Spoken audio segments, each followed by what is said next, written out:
Senyor. Pit Senyor, mga kabunso. Bukas ay 18. Sinolog, Mardi Gras na bukas. Bukas ang kapiyastahan ng Cebu. Cebu City. So, baka bukas wala kaming signal. Hopefully, meron. No? Kasi every sinolog, talagang pinapatay talaga ang signal dito sa Cebu. Mga noon time hanggang hapon, mga alas 5 or alas 6. Ang reason nila is baka daw may mag-chat, text, bomba, yung mga ganun ba. So, pinapatay nila yung signal at saka yung text din. Yung text, hindi maka-text. Kahit data, hindi. As in, ano talaga, parang airplane mode. Ganyan. So, mag-upload lang ako ngayon para pang-dagdag sa aking revenue kasi nasa 90 plus, 91 na ata ako ngayon sa aking revenue. Konti na lang, diba? So, maghagis na kayo dyan. Para mabot na siya ng $100 at nang maano ko na ito ma-withdraw. Guys, hindi ko pa din kahit kaninang umaga nakailang attempt ako, wala talaga, hindi talaga ako makapasok sa aking Facebook, kahit sa aking page na Mix Angels. Sayang talaga, no? Supposedly mawi-withdraw yan eh, kasi kapag mag-post ako ng picture ni Bonso or about Mix Molino, meron talaga siyang views, no? Tsaka may revenue talaga.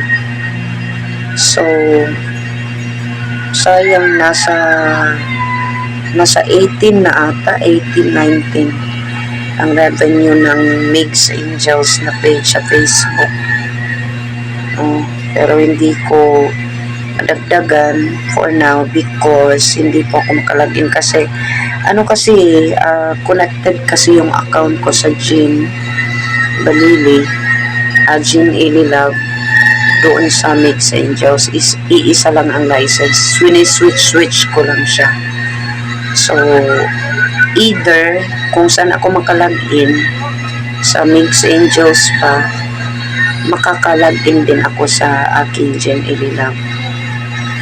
Pero isa lang eh, I mean, different ang yung kanilang password. May iniba lang ako sa Mix Angels nung ginawa ko yun.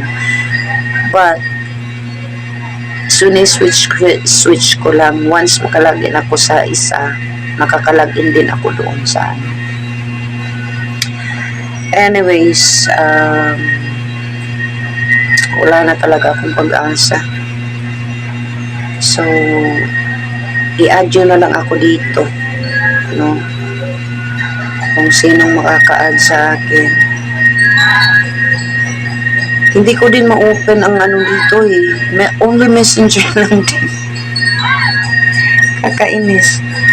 Kahit yung yung sa Facebook app ba, hindi ko din ma-open yung ano dito.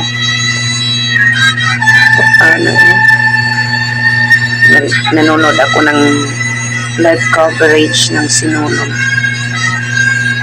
Street dancing. Gaganda ng mga no? So, ayan lang, baka next week guys, mabibisi na si Inday. Mga late sa next week. Busy na ako niyan. Pero upload pa rin paminsan-minsan, no? At mag-a-update tayo dyan. So, yun lang mga kabunso ang aking mga upload. Pan-upload lang ito. Uy, kung sinong pupunta dito sa Cebu, punta na kayo. No? Pero, alanganin na bukas na ang sinulog at saka hindi na siya mapasukan yung mga ibang mga street sinara. No? Maglalakad ka talaga. Kung dito ka sa Mandaue, hanggang Ayala ka lang, maglalakad ka na papunta doon sa Fuente. No, kang layo-layo. Experience ko yan. No? Dati. Kakapagod maglakad. Tapos init-init pa. Pero ngayon, luckily, hindi siya mainit. Kasi nga, dahil sa bagyong Ada, no, may siya, maganda ang panahon. So, maganda yung pumunta doon sa sinulog niya. Pero ganun pa din, maraming tao guys, nakakapagod. At saka, yung sakayan, okay lang kung meron kang sasakyan siguro, no?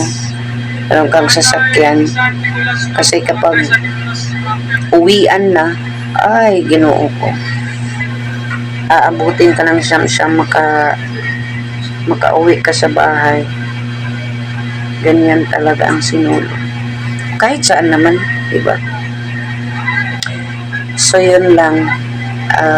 Baka bukas wala akong signal. Sana meron. Kasi iba naman yung governor at saka yung mayor dito sa Cebu City. Baka hindi na nila patayin ang linya ng komunikasyon.